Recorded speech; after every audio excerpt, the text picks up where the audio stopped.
Welcome in, Big Blue Nation, to another episode of the Cats Talk podcast, a winning edition of the podcast. Get back into the winning ways. Cats beat the Oklahoma Sooners 83-82. Host Cameron Johnston, Jacob Boyer's over there. Jacob, a reunion of sorts for Otega Oweh, goes back to Oklahoma, where he played 2 seasons underneath the same coach. 28 points, 18 of our final points, the game-winning shot, the game-winning block. Otega Oweh did it all in this game. Such a roller coaster of emotions throughout the entire game. What do you think, and how are you feeling during the game? Yeah, roller coaster of emotions, I think, is a great way to describe it. But, I mean, for me, this, and like everybody else, it's just going to be remembered as the Otega Oweh game. Absolutely unreal performance in the final, 8 minutes of that game. Back and forth for most of the game. Kentucky, it looked like early, got off to a good start. Oklahoma, with like the worst environment I've seen from an SEC school, especially with Kentucky rolling in. I mean, they're giving away $2 beers and free tacos, and is that real? Is that real? Yeah, I think so. I mean, they were throwing the cans after the game, so there were some beers in the arena, but like still couldn't even get a good environment. It's not a very good Oklahoma team. So, it just felt like a game Kentucky had to win. And Oweh just essentially said, like, we're not losing. And down the stretch, he was fantastic. I think pretty much from the moment that you text me and said he wasn't playing good, he went off. But, I mean, I agreed. He got off to a very, very poor start. But, man, the old saying, it ain't how you start, it's how you finish. And it proved to be 100% true with Otega down the stretch there, and just an unbelievable final 8 minutes. Yeah, and just to clarify, I think with about 12 minutes left in the second half, I think word for word what I sent you text-wise was Otega's playing god-awful right now. Yeah. And through that time, Otega wasn't playing well, and Amari Williams wasn't playing well. Jackson was already out of the game at that point. Just felt like nothing was going right. Especially as of late, if we don't have Otega and Amari, we just don't have chances to win games. And at that point, boy, it was really looking tough for the team. Yeah, and I thought like Kobe Bryant, especially in the first half, played really well to kind of keep you in it with 7 rebounds. I thought it was one of his better games without scoring the basketball. And, I thought, like I said, he was a huge reason we were up, I thought, at halftime. And then just little moments here and there. There were a couple times, like early in the second half, I thought Kentucky would find a way to pull away. They kind of let Oklahoma hang around in the first half. There were some moments to, kind of get that lead up to 10 plus, and we just never really could. And right when Kentucky went down 5, I thought for sure they were walking out of there with a loss. And Otega just did his thing, and I mean, I don't know what else you can say other than just a spectacular performance in the final 8 minutes. I don't know how else to describe it. It's really just Otega Oweh and him carrying this team to the win. It's really, I mean, we're going to talk about it for 35, 40 minutes, but that's really what this boiled down to, especially, 21 of his 28 points were in the second half. I mean, the guy was just clutch in multiple ways down the stretch, willed this team to a win. I mean, what more could we have asked for him, especially, coming off his worst game as a Wildcat, that Alabama game. And through the first, 30 minutes of the game, it looked like he was continuing that stretch. Boy, he turned it on. And I think even Pope said he was playing really bad until that point. So, if Coach Pope says that, I think, I feel a little vindicated, even though my text right after I sent it to you, I tell you what, man, these reverse jinxes for me, they're working anytime. So I tell you right now, I ain't picking Kentucky to beat Auburn, because right now my reverse jinx is like 10-0. Yeah, no, it was the perfectly timed reverse jinx, because it felt like right after you texted is when you made that first 3, and then kind of just went on and dominated from there. But yeah, I mean, there were other guys I thought played well. There were some guys, I know we'll kind of get into it. I didn't think played all that great, but yeah, at the end of the day, 5, 10, 15 years from now, we're going to be talking about this game and, the performance Otega had down the stretch at Oklahoma. It'll be one of those moments, I don't know if it's quite, it's not up there with like Malik Monk or Jody Meeks, but as far as like an 8-minute stretch, I don't know if we've seen someone just take over a game the way he did. Yeah, I don't think it'll be up with those just because, obviously Jody was against, rival Tennessee, and then Malik Monk was on a Saturday in the Champions Classic. So obviously, there was little bit more riding on those games, a little bit more eyes on it. But I mean, for Otega Oweh, I'm sure he wanted to put out his career high in this game like he did. And obviously, we're going to talk about other guys in this one, but we have to give Otega's props. I mean, just going through the stat line that he had: 28 points, 6 rebounds on 12 of 21 shooting, 3 of 5 from the free throw line, and he missed one back to back. And that's when I was like, oh man, come on, here, this is it. The free throws are going to kill us again. But started knocking them down when they were needed. And I mean, really, just what can we say from Otega? Really, after the first 30 minutes of the game, after that, took over and really just willed his team to a win. Yeah, I mean, we haven't even talked about the fact that he made the game-winning block too, right after making the basket. I brought it up. He was but first one to kind of get a hand on it. I mean, just an unbelievable stretch. Go down, make the shot with 6 seconds, and then come down on the other end and block the, their best player. And you really just can't say enough about it. I don't know. There's not words to describe, I don't think, the last 8 minutes. Yeah, definitely not. I mean, when's the last time you could think of somebody scoring the team's last 18 points? I mean, I would assume it's never happened. Yeah, I mean, that's just a ridiculous stat that you're not going to find anywhere else. But, I mean, why we needed Otega so much in this game was certain guys got into foul trouble early in this game. Yep. Amari Williams, probably his worst game since SEC play started. Only got 8 points in this game, 3 rebounds in 19 minutes. Really just was almost a non-factor. Played solid defense down the stretch, but wasn't a game that you wanted to see from Amari. No, early foul trouble. Just felt like those early fouls really just kind of took him out of rhythm. And then also, obviously, tweaking the ankle, does that as well. But he just felt like he could never really kind of get into the flow of this one for, whatever reason, whether it was fouls, the ankle, and we'll talk about BG, but obviously he steps up in a huge way in a game you had to have him because you weren't getting much from Amari. Andrew Carr was in some foul trouble, so not his greatest game. Like you said, probably his worst since SEC play started, but hopefully he can bounce back and have a huge one on Saturday. Yeah, and just what we've been talking about. I mean, Andrew Carr plays 19 minutes, Amari Williams plays 19 minutes, and Brandon Garrison plays 26. I know if you would have told both of us that going into this game, we would have been on the edge of a cliff for sure. Not me, number one Brandon Garrison fan. Number one BG supporter on any podcast. If you guys want to verify that, go back to the last podcast where I was actually the one defending Brandon Garrison, even though I never thought I would be there. But yeah, I mean, Andrew Carr, even when he got the 2 early fouls, but didn't really see the floor much after that. He really couldn't guard Jalen Moore. Seemed like that was the reason why he wasn't on the court. Really, BG stepped up. You saw his lateral quickness, able to, handle the guards, handle fears out there as well. I think that was a main reason for seeing Andrew Carr only play 19 minutes. Carr had 7 points and 3 boards in that time. Played all right, but really just, again, kind of like we said with Amari, wasn't really a huge factor in the game. Yeah, Carr, this was just kind of a weird one. He was another guy I didn't really feel like could get into a rhythm. To your point, he struggled a little bit on the defensive end in this game, and just couldn't really get the flow going. He did have a couple good baskets. Made a big 3 there early in the first half. But yeah, not obviously not his best game, but you got some other guys to step up enough when you needed it. Yeah, and it seems like whenever Andrew Carr does make a 3, it's just nothing but net. I swear, he doesn't. It's pure. It never hits any rim. But when it goes in, he might only shoot 30% from 3, but whenever it is, it's so pure. Yeah, it's pure. Jackson's like that too. I feel like the ones he makes are just all nylon. Yeah, and like you mentioned, Jackson obviously in this game only played in the first half, only 12 minutes.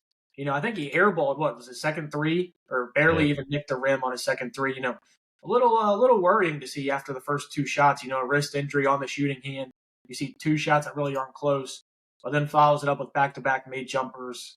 Goes 3 of 7, 7 points.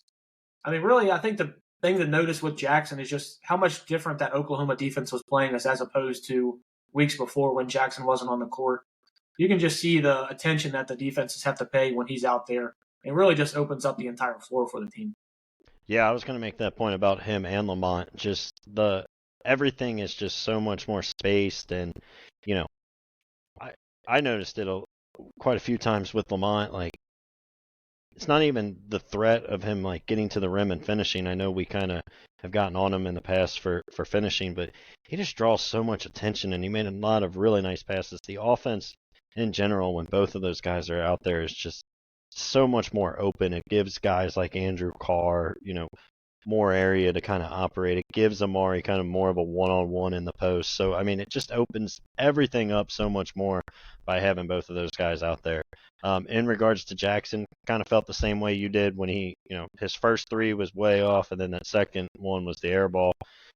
I was a little nervous, and then comes right back and swishes his next one, and, made a couple other mid-range jumpers, and I thought he, I don't know what the wrist feels like. You saw him ice it the entire second half. I don't know how much it's going to linger. I don't really expect to see him play Saturday. But even if you can get him back, maybe like LSU or Missouri, just kind of this game plus one of those just to kind of get back in the flow of things before the postseason. And, I kind of talked to you about this a little bit before we hopped on the podcast, but I wonder if that was something that was planned from Jackson. I don't think they planned to play 24 minutes, which is what he would have been able to go in this game. Because I didn't see a certain play in which, before the half would have taken him out for the game to where they showed it. So I wonder if this was the plan. Obviously, I haven't heard Pope speak since the post game about the injury. But I do think they're just trying to ease this team back together, gel them together before tournament time, before every game matters. And I think, even for SEC standings, this Oklahoma game, while, they're not good, this meant a lot for us. Absolutely. We're going to talk about it a little bit later in the podcast. I mean, there's still a potential chance for us to get a double bye and get the 4 seed if all things were to work out. Tennessee were to lose a lot of games. But, I mean, just huge for SEC standings, just based on that. Yeah, absolutely. If you lost this game, with Mississippi State's schedule, you're very easily looking at possibly playing on Wednesday. Having the tiebreaker over Mississippi State, essentially, if you just come out and beat LSU now after winning last night, you have this one, you have, at least a bye locked up, right? And, now you can start thinking, well, maybe, I know there's a possibility to get the double bye. Obviously, you need like a ton of things to go right, but maybe you can just look and, try to get on the other side of the bracket other than Auburn, right? And then, when you're, then on Friday, you're not playing Auburn. You can play Tennessee or Alabama, who you played twice pretty well, and obviously you've beaten Tennessee. So I think it kind of opens some other stuff up, and even without getting the double bye, it could help you if you can find a way to jump like A&M and Ole Miss. Yeah, and just purely from my vantage point, just this team getting to the 6 or the 7 seed, they play on six or and then 25 minutes after that game. So I mean, just for the fan viewing, I mean, that'll be great. Not having to see every game at noon. Well, yeah, next game doesn't have to be right at Auburn, like you mentioned. It can be Florida or Tennessee or Alabama. Somebody you probably feel a little bit more confident in. And, we play a better brand of basketball against them than we do, Auburn. Yeah, we talked a week ago or whatever on here, and, I said it was essentially Kentucky's either going to get the 8 or the 9, and regardless, they're going to play at noon every day, noon Thursday, noon Friday. If you make it noon Saturday and, championship on Sunday. Now, that there is a possibility, where, like, the big thing for me is just, can you get away from Auburn? Like, if you can find a way to face Auburn in the championship game, I'm not saying they're going to go down there and beat Alabama or Florida or whoever you get matched up with, but I like our chances against those teams a lot better than I do going up against Auburn at noon on Friday. Yeah, and I mean, we've been helped out a lot. I mean, Ole Miss has lost 3 straight. Mississippi State has lost 2 straight. And A&M, who's still above us, has lost 3 straight. So, I mean, we're getting lucky at the right times. Obviously, we have to capitalize. We did on Wednesday. So, I mean, good to see the team, finally start to get back, starting to get a little healthier. And speaking of a little healthier, Lamont Butler was able to go 20 minutes in this one. Some pretty bad foul calls on him, I thought, late towards the end of the game. Allowed him to foul out in this one. But 7 points, 4 rebounds, 6 assists, which is what I thought he really brought to the table in this game. I mean, just his ability to drive, get down there. He's actually finishing well, even with the bum shoulder. I thought this was actually a really good game from Lamont, even though the stats really don't indicate that. No, I agree completely. I mean, if you told me he was going to play 20 minutes, 20 limited minutes, especially with foul trouble and everything, I think he gave you kind of exactly what you hoped for. To your point about a couple of the foul calls, yeah, I thought a couple of them were bad. The last one even got Pope to cuss on the sideline, so That was we awesome. got to see that for the first time. Um, but yeah, I thought he played well. To the point I made earlier, like he really just opens everything up so much, and like you don't think of him as like our prolific offensive scorer, right? Like you got Otega, you got Jackson Robinson, you got Kobe Brea when he comes in, and even Andrew Carr and Amari probably at times can feel a little better having the ball in the post. But like Lamont just brings so much to the table just by really being able to beat his man off the dribble. And the area that it's different from Otega is he's not always looking to go up with it, right? Right when he's getting a driving lane. I mean, there were multiple threes that guys just missed that were open, and it was all getting set up by Lamont just breaking down, fears at the top of the key and getting in the lane, and people have to help out. So I thought he looked really good. You just see how much better this offense looks when he's on the floor. Yeah, and the big thing with Lamont that I think really, takes his team to a new level is not even necessarily the defensive side of the ball, which is what most people say. It's just the speed that he brings I his agree. team. We're able to get up and down the court faster. I'm not comparing him to these guys, but just think about, the fast guards that we've had in Kentucky's tenure lately. The Aaron Fox, how much of that speed changed the game for us. John Wall, how much that speed changed the game for us. That, I mean, obviously to, a slightly lower degree, but it just changes. It gives us so many more open looks. And, like you mentioned, unlike, Otega, he's looking to pass out of a lot of those because, Yep. trust me, if there's one thing Otega is not looking to do, it's the pass. If I had to guess, I would assume he probably has the worst, turnover to assist ratio in the country. Because, I mean, even in this game where he was excellent the last 12 minutes, still had 4 turnovers and no assists. Otega's not looking to pass the ball, No. especially in that Oklahoma game. But, hey, it worked out, scored the final 18, so. Yeah, no, you needed. It's funny because like everything we complained about in the last few weeks was like what won us this game, right? We talked about how we couldn't just keep watching Otega just take it to the rim. That's all he does the final, 8 minutes, and it works. And then, BG, there's not a player I've been more critical of. I don't know if honestly ever. Like, and he does everything he can to get you a win on Wednesday night. So literally everything that like I've bitched about for the past 2 weeks was everything that kind of won you this game. Yeah, I think this was Pope, looking at both of us and saying, "Here's the data Yeah. that Yeah, right. this is it right here. Everything you guys complained about, this is the stats I've got to back up all of this." Obviously, both of us still think that we want to see Amari play more than 19 minutes a game. Absolutely. Obviously, a lot of that was foul trouble in this one. But somebody who keep even with the injuries coming back, still played 34 minutes in this game. Kobe Brea, really, I mean, obviously didn't shoot the ball well, 1 of 6 from 3.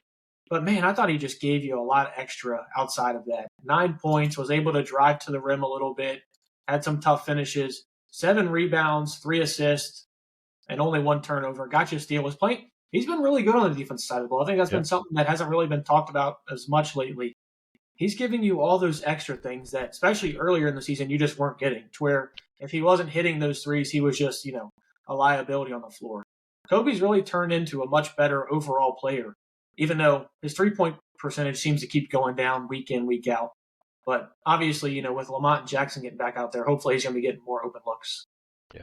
If you told me, back in December, like there's games where Kobe shoots 3 of 10 from the field and 1 of 6 from behind the arc, I would say, well, he probably didn't give you anything, and it's probably just an awful game from him.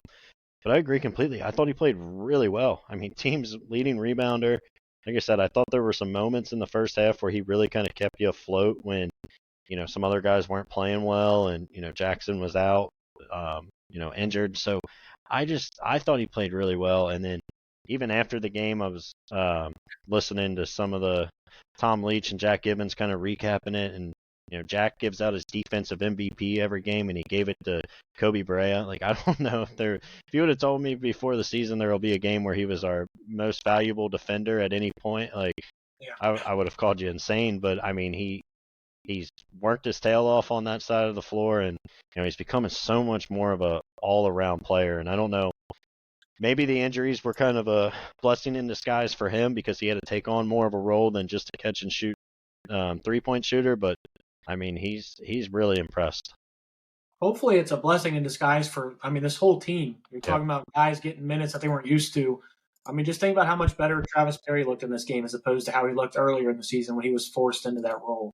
Same thing with Trent Noah. I mean, if we would have told you, even in this game, 25 minutes combined between the two of them, and it wasn't like either one of them were liabilities in this game. Travis Perry had 5 points, and he's shooting that three a lot quicker than he used to. I'll tell you that. I mean, he's looking for a shot finally, and a guy who shoots like that, obviously, I think he's only shooting like 37% on the year, which is still not bad by any means. But it's good to see him, not being as hesitant because, somebody who else isn't as hesitant, Brandon Garrison from three. If I can get Travis Perry to shoot as much as Brandon Garrison from three, I think we'll be just fine with it. Yeah. I mean, that one, Travis, the one that Trent kicked to him, how about that play just for a second? Your two freshmen from Kentucky, Trent Noah, absolute hustle rebound, grabs it, makes a play, makes a no-look pass into the corner to Travis Perry. And, I think you've talked about it a time or two, like, there's guys, like, on this team that just got to be ready to catch and shoot. And, like, earlier in the year, it felt like Travis was never really catching the ball in a position just to hurry up and get it up. That one last night, the second it hit his hands, he was letting it fly and rip nothing but net. I mean, that was a huge sequence there in the first half. I think we were only up 1 at the time, and, the Oklahoma, what they did have of a crowd was kind of starting to get into it, and huge hustle rebound that led to a wide open three. And yeah, if Travis can keep catching the ball in a ready to shoot position, I agree with you. If he can shoot BG's numbers, shot attempt wise, I think we'd be in a good spot. Yeah, and BG's shots looking nice as of late. I mean, he's always had that, and I think that's the thing for us that has frustrated us so much about Brandon Garrison is that you see all of the tools to be a good big in the SEC.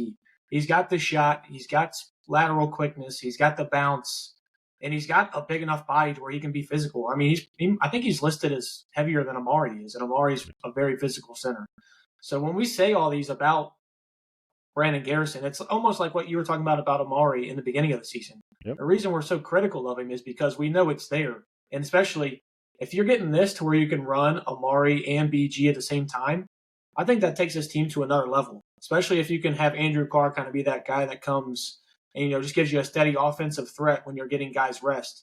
As we've talked about those line changes that we do and the big substitution patterns that we haven't liked, I think that might be a way around it if you can get this Brandon Garrison, game in, game out.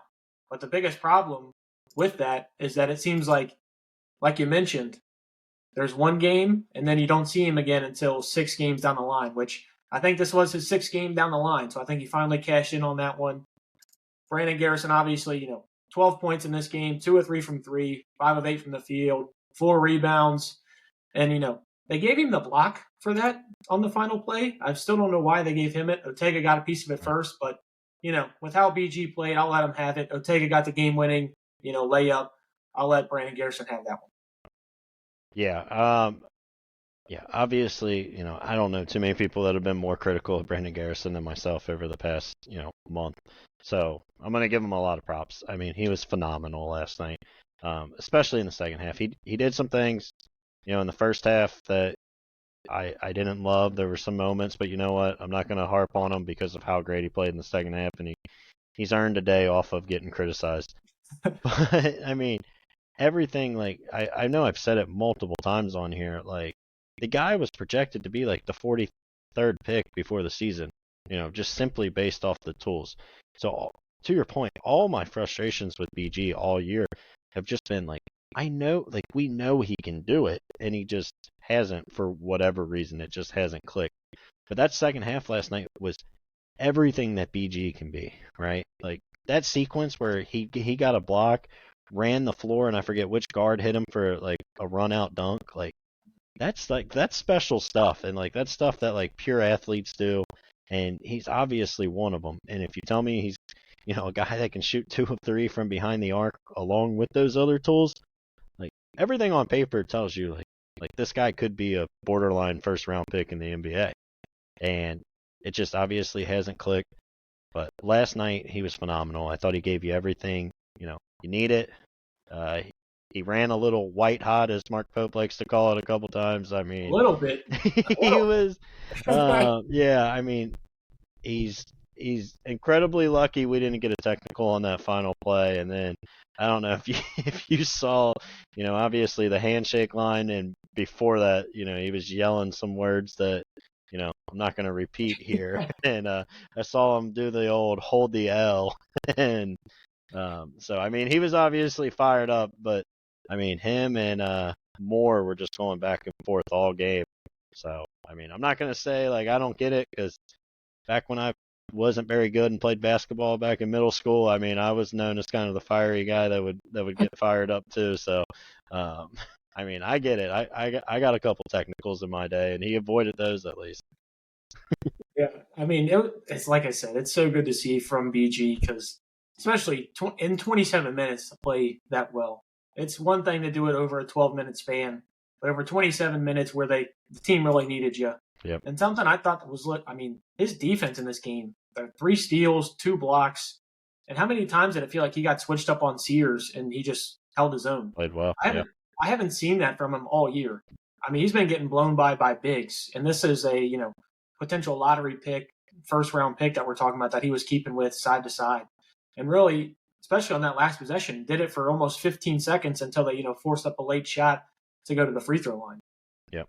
Yeah, I mean he was great every aspect. Like that second half, if Brandon Garrison, if that was the only half of basketball he played, like teams would be talking about taking him in the top 10. Like he was that good for that. I don't know. I don't have it in front of me how many minutes he played just in the second half, but however many it was, he was that good. Like, again, just like blocking shots, running out. I mean, when he would get a rebound, it felt like finally he wasn't trying to, we saw him try to take the ball coast to coast against Alabama. He wasn't trying to do anything like that. He got the ball out quickly after a rebound and just kind of understood his role of, now I'm going to run the floor, get down the lane. And there were multiple times guys hit him as he was cutting after, a fast break. And that's the best version of BG. And, fingers crossed, I'm knocking on wood. Hopefully we see it some more this year. Do you think we saw the best of Brandon Garrison because he was able to play alongside Amari Williams, especially like that final 8 minutes? It allows him to play, in my opinion, a little bit more free. He doesn't have to play that traditional center. He can go out and roam a little bit more, play a little bit outside. I think it allowed him to free up a little bit, play with a little bit more pace, go for more blocks. You saw him. I mean, I've never seen him contest so many shots, especially just in the last 5 minutes alone. I think it allowed him to play a little bit more free, at least on the defensive side of the ball. Maybe not offensively, but on the defense side of the ball, I do feel like we're best when we have BG and Amari out there. Yeah. I don't know. I mean, I felt like he played pretty well too when Amari wasn't out there. I just felt like he brought it for whatever reason. Like his motor didn't stop running Wednesday night, and that's not something we've seen from him very often this year. And I don't know. I still, especially when Carr's fully healthy, I still don't want to see BG and Amari a ton together. I mean, the last month I've been saying that BG needs to play 6 minutes a game. So who knows? Maybe I'm just completely off. But yeah, I mean, do I expect this for the rest of the year? I don't. But I mean, if you got it, it's another level to this team just being unbelievable. I'll just say, with the bigs that we got coming into Lexington on Saturday with Auburn, we're going to need that kind of Brandon Garrison if we're going to win that game. Some other guys we're going to need to see step up a little bit. I mean, these 3 guys didn't really play too much. Ansley, I mean, I think you're starting to see his role starting to get more and more diminished on this team. Like you mentioned, starting to shorten the rotation down a little bit. I think Ansley's starting to see that the most coming out of his minutes. Only played 4 in this game. Only got up 1 shot, missed it, had an assist. I mean, really just Ansley's got to be able to knock down those threes when he gets in. That's really what he's in there for. It's almost a role that we thought Kobe Brea was going to be in earlier in the season. Ansley's got to be one of those guys, like you mentioned earlier, is the catch and shoot, ready to fire guy. Yeah. Well, Ansley's issue, I think, minute-wise, is that outside of the 3 ball, he obviously doesn't give you a ton. And, if you look at the last however many games, him and Trent Noah haven't shot the ball well, right? Either one of them. The difference is Noah in 13 minutes can go grab you 3 rebounds and get a couple of those hustle rebounds. You just don't really see that from Ansley. So if you're playing 2 guys that are both kind of catch and shoot shooters, I understand Pope being well, the 9 more minutes are going to go to the guy that can also grab me a couple hustle rebounds while he's out there. So I think that's the biggest issue for Ansley right now. Yeah, definitely agree with you. And, while we're on the topic of Trent Noah, 13 minutes in this game, didn't get up a shot, but like you mentioned, 3 rebounds, had a steal in there as well. And, that assist, like you mentioned, to Travis Perry was at a key point in this game.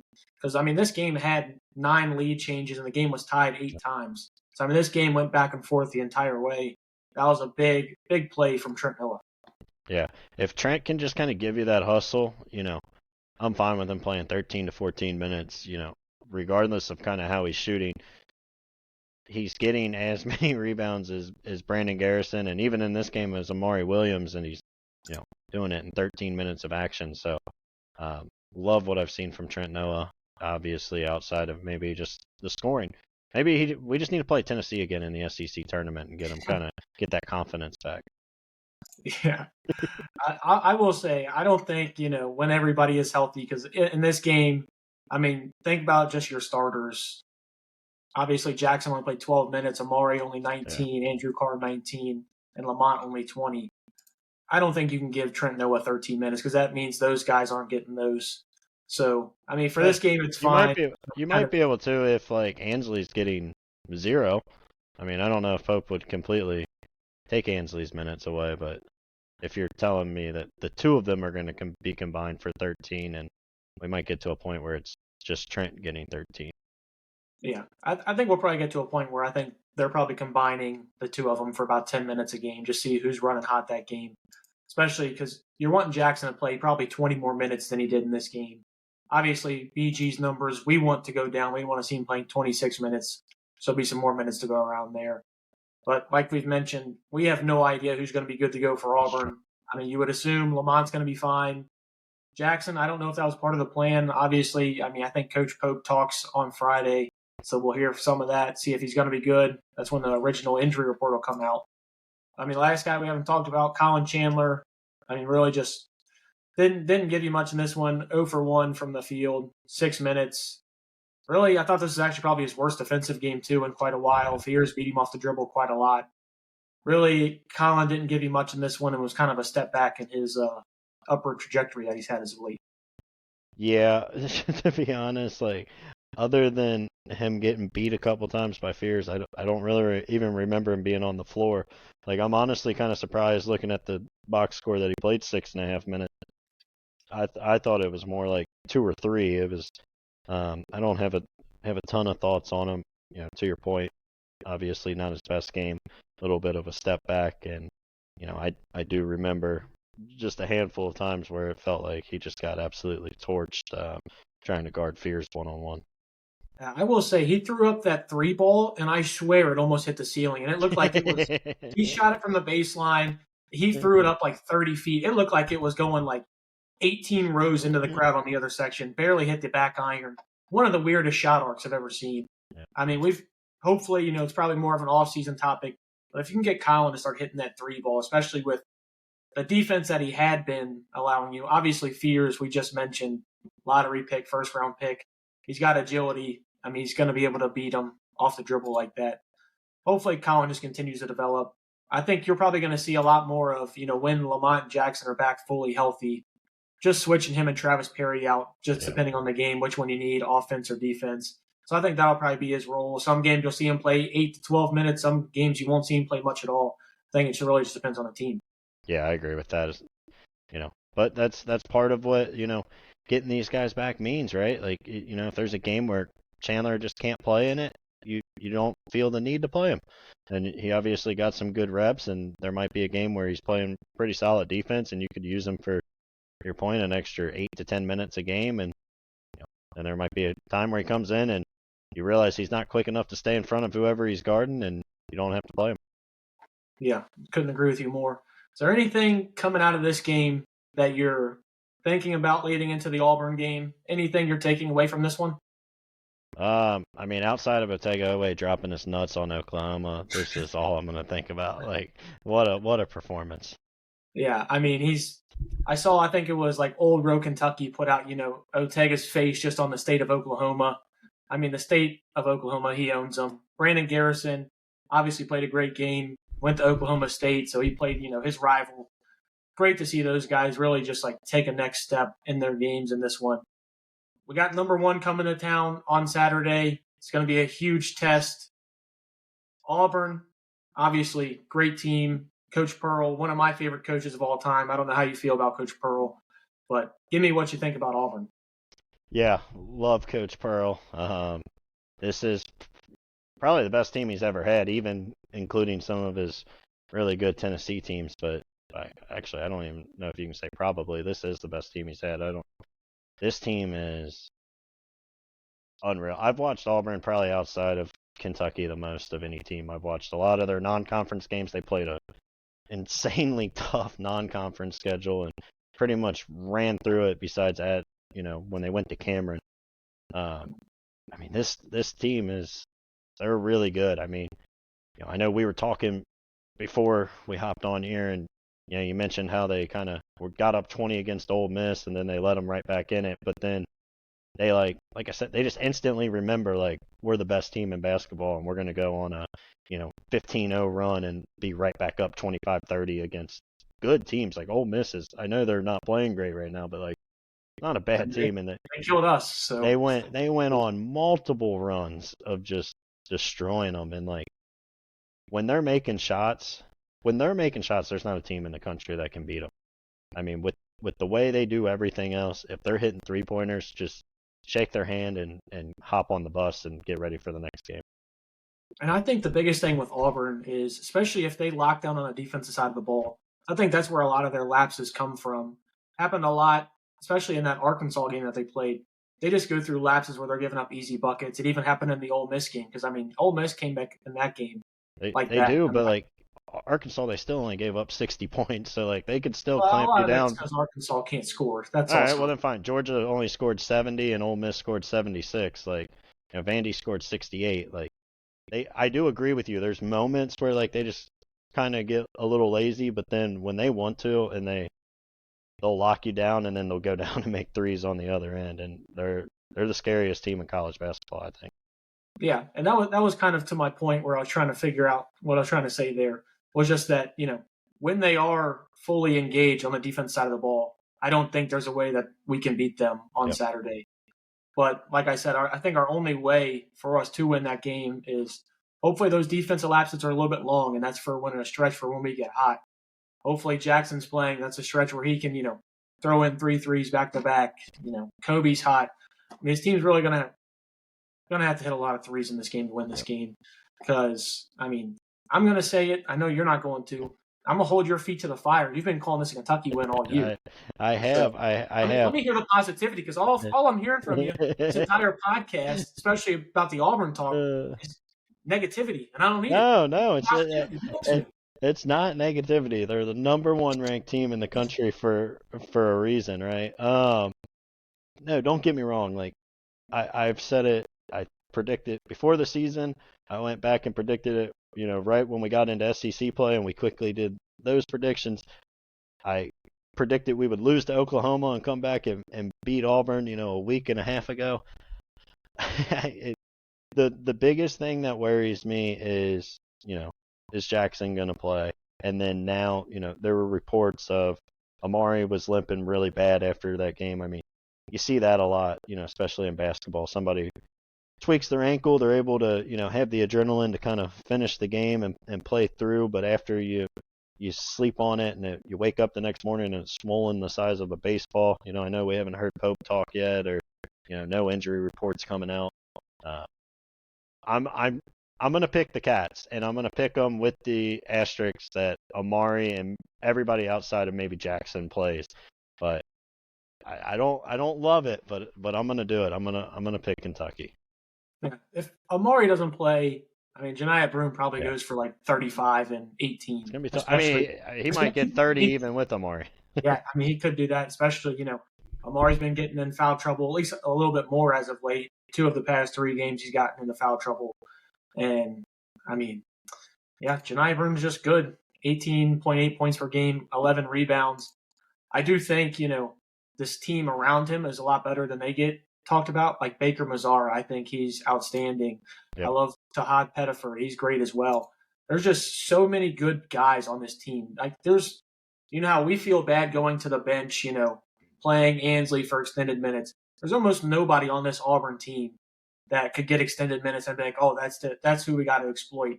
For that reason, especially if we don't know if Jackson's playing, Lamont's still not 100%, and if Amari's not, 85%, gives it a go. I mean, it might be like 102-6. Is that what's your score? Give me a score. Go ahead. Let's get to it. What yeah, you got? obviously, I mean, we're gonna start putting asterisks next to our scores every time we put scores out. The injury report comes out like 30 minutes later after we put them out there, and then we end up figuring out both guys are playing. That's what happened to us, at least for this Oklahoma game. But regardless if everybody plays, even though I like the matchup, I really do. I think, it's a style that Auburn might struggle with a little bit, just with how limited we are right now, how banged up we are, how much we haven't played together in a long time. I just don't see the Cats winning this one. I see us giving up like 94 points, losing 94-86 is what I'm seeing. Yeah, I don't obviously hate the prediction by any means, but yeah, I'll say Kentucky again, just style-wise. I've said it all year, so I'll stick with it.